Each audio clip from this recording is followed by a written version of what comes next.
When a Republican congressman and a double amputee war veteran noticed a VA hospital down in Florida was missing the portraits of President Trump and the VA secretary, he took action. Happy to be able to get these hung up. We always say in the Army, right? Nothing takes 5 minutes. But shortly after those pictures were taken down, after they were put up, they were deemed inappropriate. You believe that? Florida Congressman and Army vet Brian Mast joins us from our nation's capital, Statuary Hall. Congressman, good morning to you. Good morning. Good morning. How are you doing today? Doing okay. Since we did the story yesterday, we have heard from people all across the country that have also said there are no portraits at their VA. But one of the things that Ed Henry told us when he told us this story yesterday was you talked to somebody at the VA who said, yeah, the portraits aren't up because that's not our president. Tell us about that part of the story. And that was what really struck me about this. It's what really got me involved is my office started receiving numerous reports from veterans who had gone to the VA and just in passing were asking about where are the portraits of the president, of the secretary of the VA, and they were told a gamut of different things, mostly negative, from, well, maybe we'll get them up in 8 or 9 months, to people saying he's not my president, to things that were much more vulgar than that. And, you know, we as veterans, this is what we do. When we see a problem, we address it and we try to fix it right away. And I think this is exactly what pisses people off about the government, is they don't have that kind of reactionary capability to just fix a problem immediately. And here we say they made an even bigger problem out of the situation. So do you think part of this, Congressman, is the fact that the president's going to bat for guys like you and women like you that fight for the country, but the administration's the one under attack with his words, and there's going to be the pressure to revamp and reform? Absolutely. There's absolutely a political end to this. You know, you can look at VAs across the country. There are VA unions that campaigned heavily against President Trump. The VA union in my own VA hospital that we're talking about right now, you can go on their Facebook page, see the things that they put up against President Trump.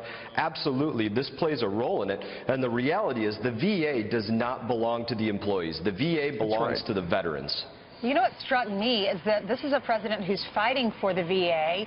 He talked about his skinny budget yesterday, and he wants to increase and give veterans or make sure that our military is getting a boost of $54 billion. And then if you look at the past president, the past administration, I remember to Phoenix, and I talked to all these families that couldn't even get an appointment at the VA, and so they lost their loved ones. That's what struck me. I mean, this is a man who's the commander-in-chief over our military. They don't want to put his picture up. You better believe it. I spoke to President Trump personally about this numerous times, not about the photograph, but about, you know, what his role is going to be with the VA. And we talked in depth about the fact that he wants to go out there. He wants to make sure they get the resources.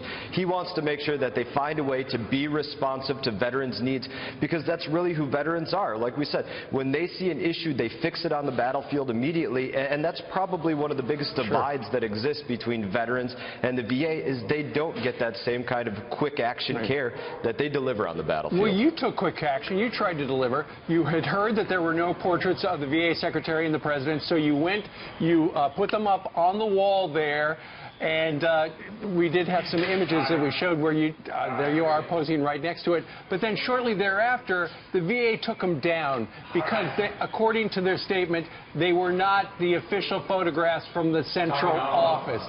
That is a bunch of BS, Congressman. That is absolutely hiding behind a piece of administrative jargon just to take the pictures down. They could have said these pictures are a placeholder until we get better ones. The reality was these were pictures that were taken directly off the White House website, directly off the VA website. Every veteran left there thinking that they had done a good thing, that they had a small win, that they worked together with the VA, and they ended up coming away that night feeling as though they were stabbed in the back by those people that were at the VA because they went behind their back and took the pictures down after something good had happened. But it's not just happening in Florida, it's all across the country. Congressman, it's happening all across the country. They're not putting the pictures up, and there should be hell to pay for that. If you're a veteran in there, take the picture of the empty wall, the empty frame, and let us know, and we'll continue to put pressure on them. Congressman, I bet if you were down in West Palm Beach right now, you'd go back today with another portrait, wouldn't you? You better believe it. I had people asking me already, do they still have the portraits there? Can we get those rounds and fire them again? And the reality is the VA still has those portraits sitting there. So if they still want to do the right thing, they can hang them back up on the wall. Okay, he's issued a challenge to the administrators at the VA hospital in West Palm Beach. Put up the portraits. Come on. We're with you. All right. Thank you, Congressman.